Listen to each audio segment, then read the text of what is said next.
우리 이제 1번 볼 텐데요. 우리 하나님은 여호수아에게 아이성에서 패한 이유가 언약을 어긴 까닭이라고 말씀하셨습니다. 이에 여호수아는 이스라엘 자손들 중에서 언약을 배반한 사람을 찾아내십니다.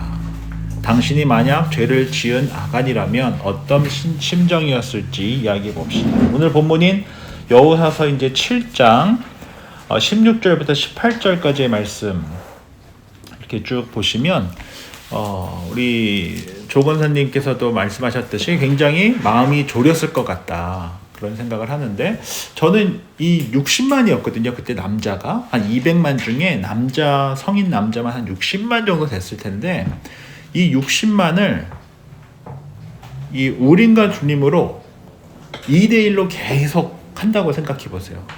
금방이거든요. 60만도 한번 뽑았는데 30만, 15만, 7만, 이거 한 10번만 하면은 금방 들어가요. 그래서 처음에는 이게 뭐 나랑 아무 상관없겠지, 설마 걸리겠어 싶다가도 50%씩 이렇게 좁아 들어왔으니까, 예를 들면은 지금 12지파니까 우림의 6지파, 둠림의 6지파 6개 남죠. 그 다음에 3개 그 다음에 3개 나가죠. 한 2개 하나, 금방인 거예요. 유다지파까지 오는데. 그리고 유다지파 중에서도 어떤 집안이 몇 개 있었을 거 아닙니까? 그 중에 또 50%씩 하다 보면은 한 10번쯤 되면은 이렇게 좁혀 들어오는 거예요. 그러니까 우리가 하나님 앞에서 정직하게 살지 않아도 돼. 설마 뭐 걸리겠어. 뭐 다 비슷비슷하지 뭐. 이러는 마음을 갖고 있을 수 있지만, 이렇게 크게 다가올 때는 하나님의 그 심판이 굉장히 멀리 있는 것처럼 느껴질 수도 있지만, 그 속도가 붙기 시작하면은 금세 찾아옵니다. 그래서 저는 이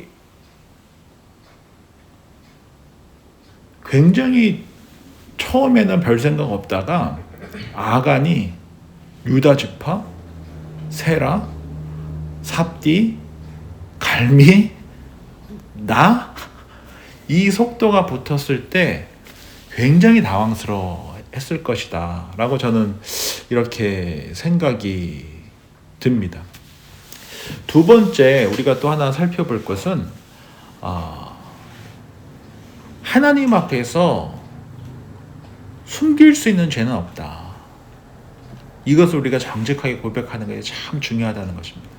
하나님의 심판은 반드시 있고, 하나님의 심판은 마치 굉장히 멀리 있는 것 같이 보였다가도 하나님의 심판이 시작이 되면 굉장히 빠른 속도로 찾아온다 라고 하는 것을 우리가 기억할 필요가 있고, 두 번째는 하나님 앞에 숨길 수 있는 죄가 그러므로 없다라는 것이에요. 우리 함께 누가복음 12장을 한번 좀 찾아봤으면 좋겠는데요. 누가복음 12장 12장 2절 그리고 3절 말씀입니다. 우리 신약성경 114쪽 누가복음 12장 2절과 우리 3절 말씀인데요. 우리 한 목소리 읽겠습니다. 감추인 것이 드러나지 않을 것이 없고 숨긴 것이 알려지지 않을 것이 없나니, 이러므로 너희가 어두운 데서 말하는 모든 것이 광명한 데서 들리고, 너희가 골방에서 귀에 대고 말하는 것이 지붕 위에서 전파되리라. 아멘. 감추인 것이 드러나지 않을 것이 없고 숨은 것이 알려지지 않을 것이 없다 라고 말씀하고 있습니다. 또 동일한 말씀으로 전도서 12장 14절에 보면, 하나님은 모든 행위와 모든 은밀한 일을 선악간에 심판하시리라. 히브리서 4장 13절에도 보면, 지은 것이 하나도 그 앞에 나타나지 않음이 없다 라고 말씀하고 있죠. 그래서 이 대표적인 사건을 우리가 다윗에 의해서 우리가 잘 알고 있잖아요. 다윗이 이제 사무엘하 11장에 보면, 우리 한번 찾아가 볼까요? 사무엘하 11장. 사무엘하 11장에 보시면 이제 다윗과 밧세바 사건이 이렇게 기록되어져 있죠. 다윗이 전쟁터에 나갔어야 되는데 나가지 않고 옥상에 산 여인을 보고 욕망을 품게 되고, 그 여인이 바로 밧세바인데 그가 누구의 아내였습니까? 충성스러운 군인이었던 우리아의 아내였죠. 그러나 다윗은 밧세바를 불러 간음하게 되고 그 결과 밧세바가 임신을 하게 되고 죄를 숨기려는 시도로 우리아를 어떻게 보냅니까? 전쟁터에 보내 죽게 합니다. 결국 이게 간음에서 어디까지 확장이 되는 것을 알 수 있어요? 살인까지 확장이 되어지는 것을 알 수 있고 우리 사무엘하 12장에 보면 이제 나단이 다윗에게 찾아와 책망하게 되죠. 비유를 통해서. 그리고 한 부자가 가난한 사람의 하나밖에 없는 어린 양을 빼앗는 이야기를 들으며 다윗이 분노하자 나단이 뭐라고 이야기합니까? 당신이 바로 그 사람입니다. 즉 다윗은 스스로 자신의 권력과 자신의 그 힘으로 얼마든지 죄를 감출 수 있을 것이라고 생각했던 거예요. 간음을, 죽음을 통해서라도. 그러나 하나님께서는 나단 선지자를 통해 그 죄를 밝혀버리게 되고 결국 밧세바에게서 태어난 아이가 죽게 되고 다윗의 가문에 계속되는 갈등과 비극이 발생되게 되죠. 그래서 이에 대해서 자신의 그 죄를 철저하게 우슬초로 씻어달라고 고백했던 시편이 바로 시편 51편 말씀이죠. 그러므로 하나님께서는 심판하실 때 그 심판이 굉장히 멀리 있는 것처럼 느껴지다가도 하나님의 심판이 시작이 되면 굉장한 속도로 찾아온다라고 하는 것을 우리 잊으면 안 되고 그러므로 하나님께서 하나님 앞에 우리가 숨길 수 있는 죄는 있습니까? 없습니까? 없다라고 하는 것을 우리가 알아야 되고 또 마지막 세 번째로 우리가 기억해야 될 것은 이제 지파에서 가족으로 가문으로 개인으로 아간에게까지 이제 지목되게 되어지는 것을 보게 되면서 결국 그 일로 인해서 아간이 자백하게는 되지만 이 모든 지파와 가족과 가문과 개인이 거룩한 하나님의 공동체 안에서 얼마나 부끄러운 상황이 되어버렸느냐라는 것이죠. 그리고 하나님의 심판이 그 가족 전부에게 임하게 되는 것을 우리가 살펴볼 필요가 있는 것이죠. 그래서 하나님의 심판은 무섭게 찾아온다. 하나님 앞에 우리가 감출 수 있는 죄는 없다. 그리고 이것은 한 개인의 죄로만 끝나지 않고 가문의 죄로 하나님께서 심판하신다. 라고 하는 것을 우리가 살펴볼 필요가 있다라는 것입니다. 우리 두 번째 질문 볼 텐데 우리 양 집사님께서 다시 우리 여호수아서 7장으로 돌아가서 20절, 21절 읽어주시면 감사하겠습니다. 아간이 여호수아에게 대답하여 이르되 참으로 나는 이스라엘의 하나님 여호와께 범죄하여 이러이러하게 행하였나이다. 내가 노력한 물건 중에 시날산의 아름다운 외투 한 벌과 은 200세겔과 그 무게가 50세겔 되는 금덩이 하나를 보고 탐내어 가져나이다 보소서. 이제 그 물건들을 내 장막 가운데 땅 속에 감추었는데 은은 그 밑에 있나이다 하더라. 예, 감사합니다. 이번 보면 여호수아는 하나님께서 일러주신 방법을 통해 온전히 바친 물건을 훔친 사람을 찾아냅니다. 아간이 노력한 물건은 무엇입니까? 첫 번째가 무엇이죠? 시날산의 아름다운 외투 한 벌. 이것은 고급스러운 바벨론에서 수입된 외투다라고 이렇게 알려져 있고요. 그 다음에 은 200셰겔. 이고 이 은 200셰겔은 약 2.5kg 정도 된다고 합니다. 그리고 50세겔이 되는 금덩이. 이것은 1kg가 채 되지 않는데요. 0.6kg 정도 된다라고 합니다. 그래서 이 액수가 결코 작은 돈이 아니었다라고 하는 것을 볼 수 있고 아마도 그가 취한 금과 은은 보통 사람이 평생 번러야 하는 돈 정도의 가치라고 하는 것을 우리가 기억할 필요가 있다는 것이죠. 두 번째로 우리가 여기서 하나 더 살펴볼 것은 아간이 어느 지파였냐를 우리가 살펴볼 필요가 있어요. 어느 지파였죠? 유다 지파였죠. 나중에 땅 분배를 받고 가장 큰 땅을 분배받는 지파가 어디입니까? 유다 지파거든요. 그리고 왕의 후손이 나오는 지파가 유다 지파죠. 예수님께서 나오시는 지파가 어느 지파입니까? 유다 지파죠. 다른 말로 하면 가장 핵심적인 지파가 유다 지파였고 그 지파에서 아간이라고 하는 인물이 하나님의 말씀을 어기고 이 공동체를 하나님께 온전히 드려진 헤름이 되지 못하게 했다라고 하는 사실을 우리가 여기서 살펴볼 필요가 있다는 것이요. 이것이 왜 중요하냐면 우리 교회 공동체로 봤을 때 많은 교회가 겉으로는 아무 문제 없어 보일다 하더라도 사실 문제 없는 교회가 없어요. 모든 사람들이 모인 곳에는 문제가 있기 마련입니다. 어떤 형태로. 그렇잖아요. 가족 중에 문제 없는 가정이 없듯이 한 개인의 삶 속에 문제 없는 개인이 없듯이 모든 사람들이 모인 공동체에도 동일합니다. 그게 교회이든 어디든. 그런데 대부분 그 문제가 발생하는 원인이 공동체의 저기 곁다리에 있는 분들이 문제를 일으키는 것이 아니라 사실 어디 있는 분들이 문제를 일으키죠?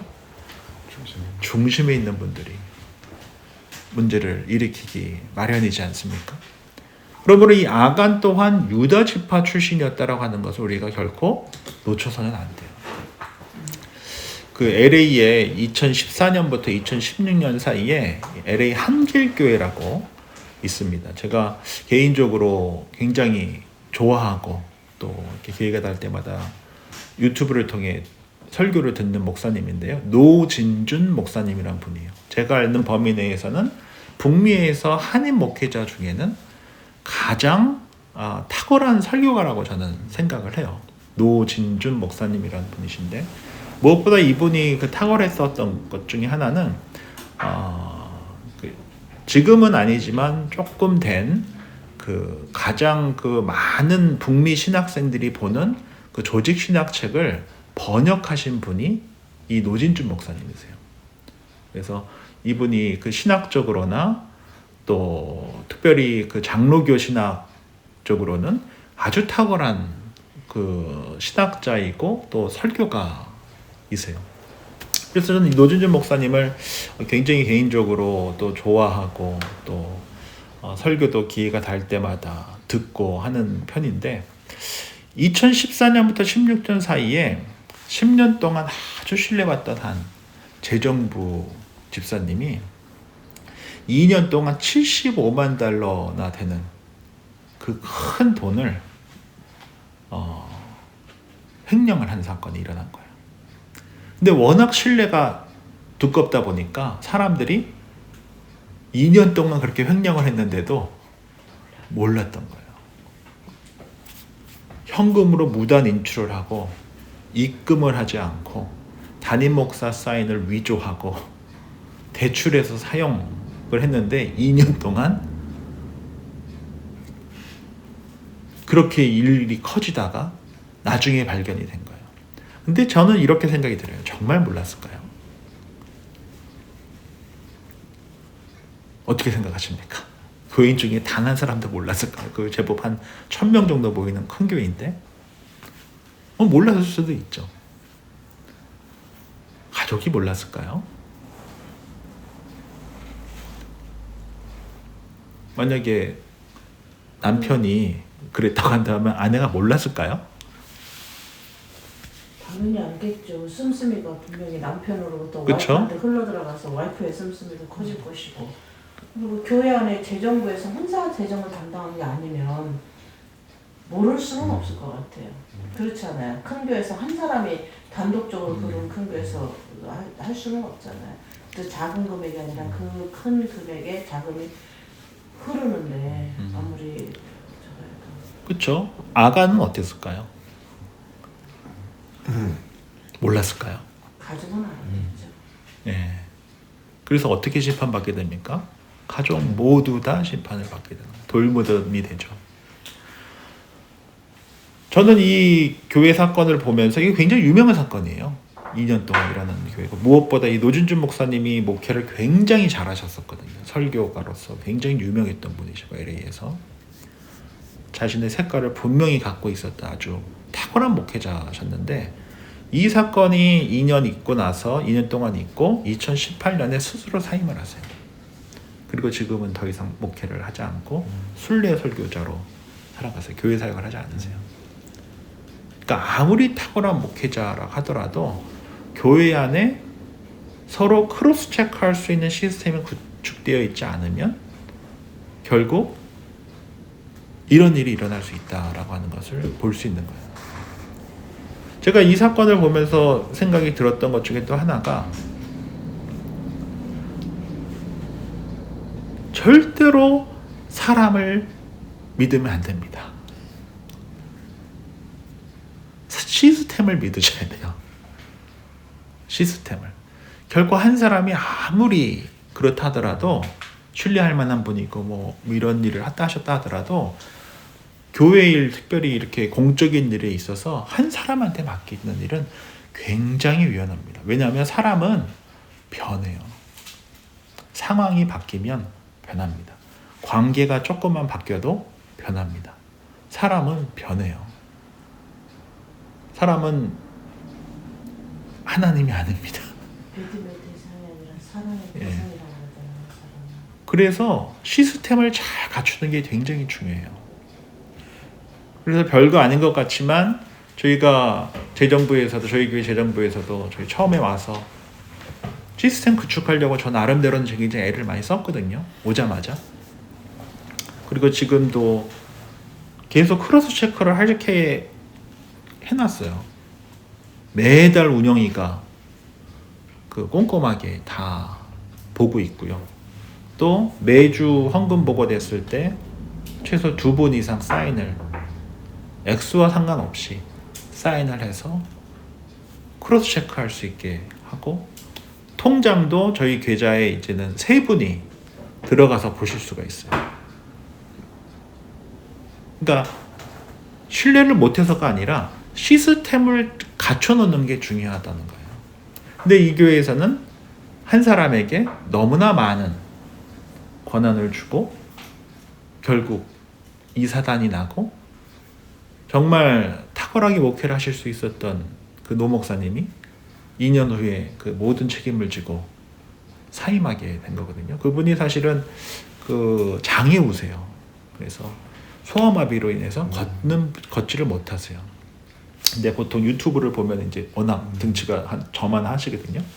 그러니까 모르는데, 예, 근데 그분이 사실은 소아마비로 이렇게 걸을 수 있는 분이 못되세요. 장애우세요. 근데 이 노준준 목사님이 그렇게 탁월하게 사역을 하실 수 있었음에도 불구하고 결국은 재정부에서 사고가 나는 바람에, 근데 교회는 이제 하나님께서 주인 되시기 때문에 교회가 지금은 이제 많이 회복된 걸로 알고 있는데, 그렇게 큰 사고가 나고 나면은 사실 교회가 다시 일어선다는 것이 어렵고, 그 일로 인하여서 얼마나 많은 사람들이 상처를 받고 그랬겠습니까? 제 친구 중에도 저랑 고등학교 때까지 신앙생활 잘했던 친구인데, 교회에서 비슷한 일이 한번 있고 나서 교회 안 가거든요. 그러니까 이 아간 사건이 그냥 가볍게 볼 수 있는 사건이 아닌 거예요. 왜 하나님께서 이렇게까지 무시무시하게 심판을 하시지? 라고 할 사건이 아니라는 것입니다. 이 일로 인하여서 하나님께서 또 하나님의 백성들이 마주해야 할 그 어려움이라고 하는 것이 굉장히 무시무시하고 컸었다라고 하는 것을 우리가 살펴본다라고 한다면은, 이 고급스러운 명품 옷 하나, 그리고 2.5kg 되는 은덩이, 그 다음에 1kg 채 되지 않는 금덩이, 이것을 이제 숨겨놓고 자신의 욕망을 채우기 위해서 사용했었다. 그로 인하여서 하나님의 명예도, 이스라엘 백성들의 모든 그 거룩성도 다 깨뜨려버린 그런 사건이기 때문에 하나님께서 떼어 버리신 거예요. 그 공동체에서 그 가문을. 그 사건이 바로 이 아간 사건이다라고 하는 것을 우리가 심각하게 볼 필요가 있다라는 것이죠. 우리 3번 보도록 하겠습니다. 우리 여호수아서 7장 우리 21절 말씀을 우리 조건사님께서 읽어주시면 감사하겠습니다. 내가 노력한 물건 중에 시날산의 아름다운 외투 한 벌과 은 200세겔과 그 무게가 50세겔 되는 금덩이 하나를 보고 탐내어 가져갔나이다. 보소서 이제 그 물건들을 내 장막 가운데 땅속에 감추었는데 은은 그 밑에 있나이다 하더라. 예, 감사합니다. 3번 보면 하나님께서 여리고 성에서는 아무것도 취하지 말라고 하신 명령을 모를 리 없었던 아간이 하나님의 물건에 손을 댄 이유는 무엇입니까? 뭐라고 되어 있습니까? 21절에 보면 제가 읽어드릴게요. 내가 노력한 물건 중에 시나산의 아름다운 외투 한 벌과 은 200세겔과 그 무게가 50세겔 되는 금덩어리 하나를 어떻게 했습니까? 보고, 그렇죠? 두 번째 뭡니까? 탐내요. 그 다음에 뭐 했습니까? 가졌나이다. 보고 탐내요. 가졌나이다. 이것이 딱 들었을 때 뭐가 딱 생각이 나십니까? 창세기에 있는 아담과 하와 사건이 딱 생각나지 않으세요? 선악과를 보고 마음에 탐심이 생겨 뭐 하게 돼요? 먹게 되죠. 먹고 또 누구도 줍니까? 남편도 주잖아요. 동일한 사건이 일어나고 있었다는 것을 우리가 볼 필요가 있어요. 아간은 하나님의 언약과 그 언약이 가져다 줄 그 크기와 가치를 금과 은과 외투 한 벌과 맞바꾸어 결국 어떻게 됩니까? 심판을 당하게 돼요. 근데 이 일은 에덴 동산에서 사탄 마귀가 뱀을 통해 하와를 유혹했었던 사건과 너무나 똑같은 패턴이었다라고 하는 것을 우리가 잊어서는 안 되죠. 또 비슷한 일이 초대교회 때 아나니아와 삽비라에게도 동일하게 일어났었다고 하는 것을 우리가 결코 잊으시면 안 되죠. 그래서 사도 바울은 뭐라고 했습니까? 탐심이 우상숭배라고 했던 거예요. 우상숭배가 뭡니까? 하나님보다 앞세우는 것, 하나님보다 더 사랑하는 것. 그러니까 결국 이 탐심이 하나님보다 앞서면, 하나님 사랑하는 것보다 앞서면 하나님을 도구 삼아 내 욕망을 채우는 인생을 살아가게 된다는 거죠. 이것이 바로 죄예요, 죄.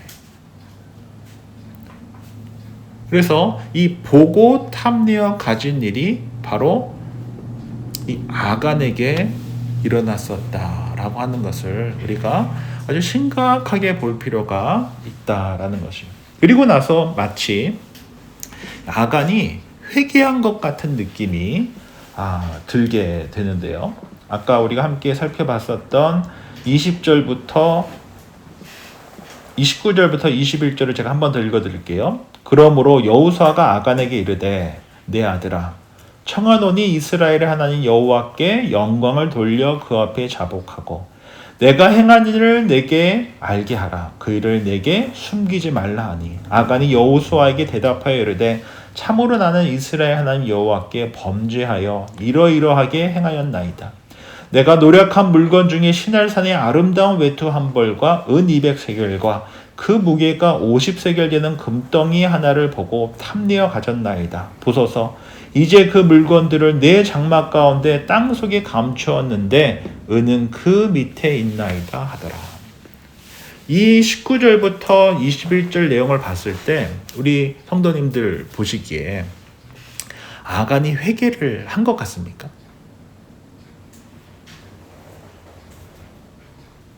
자백한 거죠. 자백한 거죠.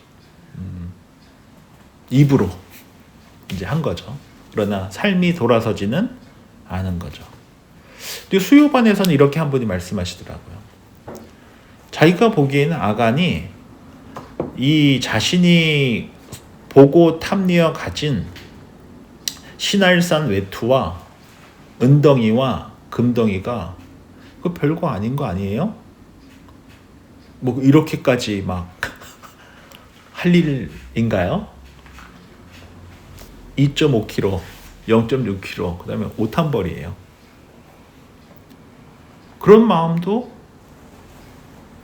들었을 것 같기도 해요. 이렇게 막 이렇게 제비뽑기를 해가면서 60만의 남자들을 이렇게 해서 나를 이렇게까지 우리 집안을 이렇게까지 할 일입니까? 라고 하는 마음도 들었을 거라고 이야기를 하시더라고요. 이 본문에 적혀 있지는 않지만 그랬을 수도 있겠다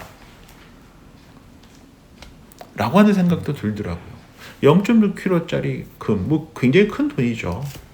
2.5kg 되는 은, 그리고 웨트 한 벌이거든요. 무슨 뭐 어마어마한 것을 한 것도 아닌데 굳이 이렇게까지 합니까? 라고 하는 마음이 충분히 들을 수도 있겠다. 저는 이제 또 하나 제가 살펴보고자 하는 것은 용서와 처벌은 어쩌면 별개의 문제일 수도 있다라는 생각이 들었어요. 만약에 하나님께서 우리를 구원하시기 위해서 희생하셔야 됐던 것이 무엇이죠? 독생자 예수 그리스도 아닙니까? 십자가로 용서하셨잖아요. 그냥 용서하셔도 됐지 않았을까요? 사랑과 공의의 하나님이시기 때문에 십자가 없이 용서하지 않으셨어요. 즉 용서하실 수 있으시지만 그렇다고 해서 처벌을 없애지 않으셨거든요. 저는 이게 회개라고 볼 수도 있을 것 같아요. 그렇다고 해서 뭐 하지 않으셨다는, 그것을 빼먹지는 않으셨어요. 심판을 빼먹지 않으셨다는 겁니다.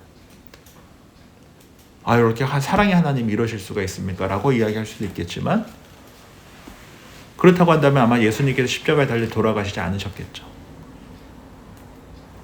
그러니까 이것을 바라봤을 때 용서와 처벌은 별개의 문제일 수도 있고, 죄를 용서받았다고 해서 죄로 인해 치러진 대가는 반드시 있다라고 하는 것을 결코 잊지 말아야 한다라고 하는 것이죠. 우리가 또 크리스천 베이직스에서 배웠던 것처럼 자백은 뭐로 하는 거라고 했습니까? 입으로 하는 거예요. 아, 내일부터 안 할게요. 말로만 하는 거예요. 우리 뭐 자녀들 키우면서 사실은 자녀까지 갈 것도 없죠. 뭐 우리 스스로 봐도 입으로는 자백은 많이 하잖아요. 근데 삶이 돌아서질 않는단 말이에요. 돌아서는 것까지 뭐라고 했습니까? 회개라고 했잖아요. 관역이 화살을 딱 쐈는데 잘못 쐈어요. 그럼 가서 포가다가 다시 바른데 쏘는 것까지가 회개인데, 잘못 쐈네? 이거는 자백이에요. 근데 하나님께서는 자백으로 우리를 용서하지 않으시거든요. 회개로 용서하시거든요. 회개라는 것은 돌아서는 것입니다. 내가 잘못했다는 것을 인식하고 인정하고 빼다가 다시 쏴야 돼요. 옳은 곳으로. 돌아서는 것이다. 180도 나에서 하나님께로 돌아서는 것이 회개지, 나 잘못했습니다는 자백이라는 거예요. 자백으로 하나님께서 용서하지 않으신다라고 하는 것을 우리가 잊지 말아야 하는 것이죠. 그래서 저는 아간은 자백했다라고 봐요. 회개했다라고 보진 않습니다. 오히려 아간은 어쩌면 용서받지 못할 죄를 지은 것일 수도 있겠다라는 생각도 들어요. 그 어떤 죄입니까? 성경에서 용서받지 못할 죄, 마태복음 12장 이제 31에서 32절에 보면, 그러므로 내가 너에게 말하노니 사람마다 모든 죄와 모독은 사함을 얻을 수 있으되 성령을 모독하는 죄는 사함을 얻지 못하리라. 누구든지 말로 인자를 거슬러 범죄하면 사함을 얻으리라. 그러나 성령을 거슬러 말하면 사함을 얻지 못하리라. 즉 성령을 모독하는 죄. 성령께서 이 거룩한 하나님의 공동체 안에서 일하고 계시는데 하나님께 온전히 드려져야 할 여리고성이 지금 이 아간으로 인하여서 드려지지 못했던 거예요. 이러한 죄는 성령을 거스르는 일로 용서받지 못할 죄를 지은 것일 수도 있다라고 하는 생각을 해보게 됩니다. 그 결과 마치 아담과 하와가 범죄한 이후에 에덴 동산에서 쫓겨났듯이 이 아간의 온 집안이 어떻게 됩니까? 하나님의 그 거룩한 백성으로부터 쫓겨나게 되는 것이죠. 오히려 헤렘의 대상이 되어버린 것이죠. 마치 여리고성이 돌무더기와 불바다가 되었듯이 이 아간 집안 또한 동일하게 여리고성의 그 심판이 그의 가정 가운데 동일하게 임했다라고 하는 것을 이 본문에서 우리가 볼 수 있어야 한다는 것입니다. 우리 4번 보도록 하겠습니다. 우리 4번 보면 우리 24절부터 25절까지 우리 김진 집사님께서 읽어주시면 감사하겠습니다. 여호수아가 이스라엘 모든 사람으로 더불어 세라의 아들 아간을 잡고 그 인과 외투와 금덩이와 그 아들들과 딸들과 소들과 나귀들과 양들과 장막과 무릇 그에게 속한 모든 것을 이끌고 아골 골짜기로 와서 여호수아가 가로되 내가 어찌하여 우리를 괴롭게 하였느뇨 여호와께서 오늘날 너를 괴롭게 하시리라 하니 온 이스라엘이 그를 돌로 치고 그것들도 돌로 치고 불사르고. 아멘. 4번 보면 여호수아는 아간에게 어떠한 처벌을 내렸습니까? 그의 가족들이 함께 처벌받은 이유는 무엇입니까? 외투, 은, 금덩이, 아들들, 딸들, 소들, 나귀들, 양들, 장막, 그에게 속한 모든 것을 이끌고 어디로 갔습니까? 아골 골짜기로 가서 돌로 치고, 지금 어느 정도 인원인지는 정확하게 알 수 없지만 최소 몇십 명은 될 것 같고, 소들도 있고 나귀들도 있고 양도 있고 장막도 있는데 거기에 그 수많은 사람들이 뭘 던졌어요? 돌을 던졌다는 거예요. 그래서 무슨 무덤이 되게 한 겁니까? 돌 무덤이 되게 한 거예요. 그리고 거기에 뭐를 질렀습니까? 불을 질렀어요. 여리고성과 똑같은 심판을 이 아간의 가문이 받았다라고 하는 사실을 우리가 잊지 말아야 하는 것이죠. 하나님께 온전히 바친 하나님의 것에 뭐 했기 때문에요? 손댔기 때문에. 그로 인하여서 하나님의 것이 되지 못하게 했기 때문에. 하나님의 것을 탈취하고 하나님의 명령을 가볍게 여기고 그로 인하여서 아간은 헤렘의 대상이 되어 버렸다는 것입니다. 여리고성의 거민들과 똑같은 처지가 되어버렸다는 것이죠. 진멸의 대상이 되어버렸다는 거예요. 그의 가족들이 아간의 범죄를 분명히 알고도 뭐 했을 것 같습니까? 묵인했기 때문에 그의 온 가족이 다 함께 그렇게 심판받았다라고 하는 것을 우리가 여기서 잊으면 안 된다라고 하는 것이죠. 그래서 저는 우리 스스로에게 한번 이렇게 물어봤으면 좋겠어요. 하나님의 것을 하나님의 것으로 온전히 여기지 못할 때 헤렘의 대상이 될 수 있다. 하나님의 것을 내 것처럼 여기는 경우가 있지는 않는가? 내 안에 있는 아간이 어떤 모습으로 있는가를 한번 살펴볼 필요가 있다는 것이죠. 결국 내 안에 있는 아간, 아마도 숨겨진 죄와 욕심일 수도 있고 또 회피와 또 자기 합리화가 있을 수도 있죠.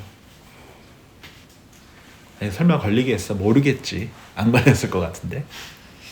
뭐 이런 것까지 이렇게까지 하십니까? 뭐 이렇게 얼마 되지도 않는데. 개인의 문제가 공동체 전체에 영향을 미친다라고 생각을 안 하는 거예요. 저는 이것이 아간의 내 안에 있는 아간일 수도 있다라는 거죠. 이건 내 개인적인 일이지 뭐 이럴 수도 있지. 아간이 그랬던 거거든요. 자신의 이 범죄가 공동체에 이렇게까지 크게 영향을 끼칠 줄 몰랐었던 거예요.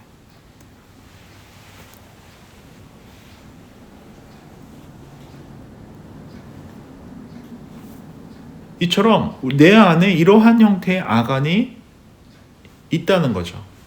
죄를 숨길 수 있다라고 착각하는 것. 회피하고 자기 합리화 시켜버리는 것. 나랑 공동체랑 분리해버리는 것. 저는 이러한 모습이 바로 내 안에 있는 아간의 모습이라는 것이죠. 그래서 아간의 죄란 죄를 은폐하고 회개하지 않고 공동체를 생각하지 않는 그러한 모습이 바로 이 내 안에 있는 아간이다 라고 하는 것을 우리가 살펴볼 필요가 있다라는 것입니다. 이제 마지막으로 우리 26절 우리 박 집사님께서 읽어주시면 감사하겠습니다. 그 위에 돌무더기를 크게 쌓았더니 오늘까지 있더라. 여호와께서 그의 맹렬한 진노를 그치시니 그러므로 그곳 이름을 오늘까지 아골 골짜기라 부르더라. 예, 5번 보면 아골 골짜기에 돌무더기가 쌓인 후에 여호와께서는 그의 맹렬한 진노를 그치셨습니다. 하나님께서 이스라엘을 향해 맹렬하게 진노하신 이유를 다시 한번 정리해 봅시다. 왜 그러셨을까요? 하나님께서 세우신 언약을 깼기 때문이죠. 성령을 무시하고자 하는 그런 태도 때문에 그렇죠. 죄를 은폐하고자 하는 태도 때문에 그렇죠. 자신의 그 잘못이 공동체에 어떠한 영향을 끼칠 것인지에 대해서 생각하지 않은 것 때문에 그렇죠. 그로 인해서 하나님의 공의로 심판을 받게 되었다는 것입니다. 이 아골 골짜기는 여리고 남쪽에 있고 위치해 있고 베냐민 남쪽 이제 앞으로 이제 베냐민이 지파가 받게 될 그 땅에 이렇게 맞닿아 있는데 아간이 묻힌 장소로서 그 집안이 다 묻힌 돌무덤으로서 마치 그곳은 죽은 땅과 같았다고 해요. 이 아골 골짜기의 상징은 바로 하나님의 심판이 임한 땅이고 죽음의 영이 가득한 적이고 흑암의 권세 아래 있는 땅이 바로 이 아골 골짜기라고 해요. 그런데 재밌는 것은 이사야서 65장 10절에 보면 다음과 같이 말씀하고 있습니다. 사로는 양떼의 우리가 되겠고 아골 골짜기는 소떼가 눕는 곳이 되어 나를 찾는 내 백성의 소유가 되려니와. 그리고 호세아서 2장 15절에 보면 거기서 비로소 그의 포도원을 그에게 주고 아골 골짜기로 소망의 문을 삼아 주리니 그가 거기서 응대하기를 어렸을 때와 애굽 땅에서 올라오던 날과 같이 하리라. 즉 이 아골 골짜기가 아간으로 인하여서 죽음과 사망과 하나님의 심판이 임한 돌무더기와 같은 곳인데 선지사에 보면은 이것이 어떻게 되겠다라고 말씀하고 있어요. 회복될 것이다. 이 아골 골짜기가 회복될 것이다. 즉 죄와 심판을 상징하는 이 아골 골짜기가 어떻게 바뀐다는 거예요? 회개와 회복의 시작점이 될 것이다 라고 예언서에서 이야기하고 있는 것이에요. 그래서 이 내용을 이러한 영적인 깊은 성경을 기초로 한 내용을 잘 담아서 쓴 찬송가가 저는 찬송가 323장이라고 생각을 해요. 우리 찬송가 323장 잘 아시는 찬양인데요. 부름받아 나선 이 몸, 저 같은 사람들에게 굉장히 두려운 찬양이기도 하죠.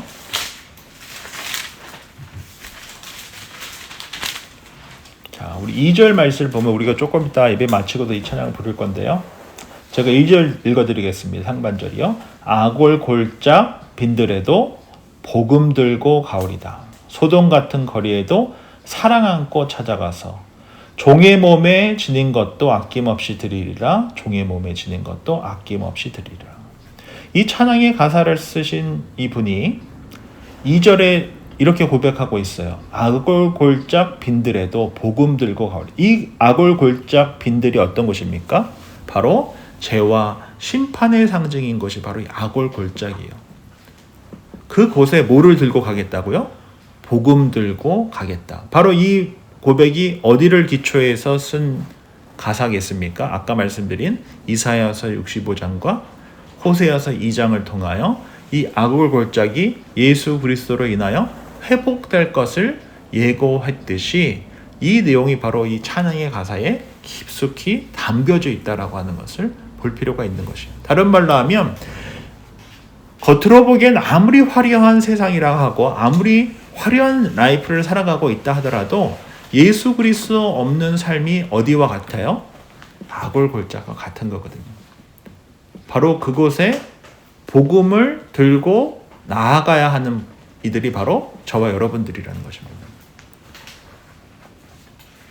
우리가 주변에 예수 그리스도를 구세주와 주님을 영접하지 않고 살아가는 수많은 사람들이 있을 것일 텐데 그들의 삶이 뭐와 같다는 거예요? 아골 골짜기가 같다는 거예요. 왜? 그곳에 하나님이 안 계시기 때문에. 내가 그분들보다 더 나아서가 아니라 그분들에게 뭐가 없기 때문에 하나님이 안 계시기 때문에. 그래서 아골골짝과 같은 이들에게 복음 들고 가겠다.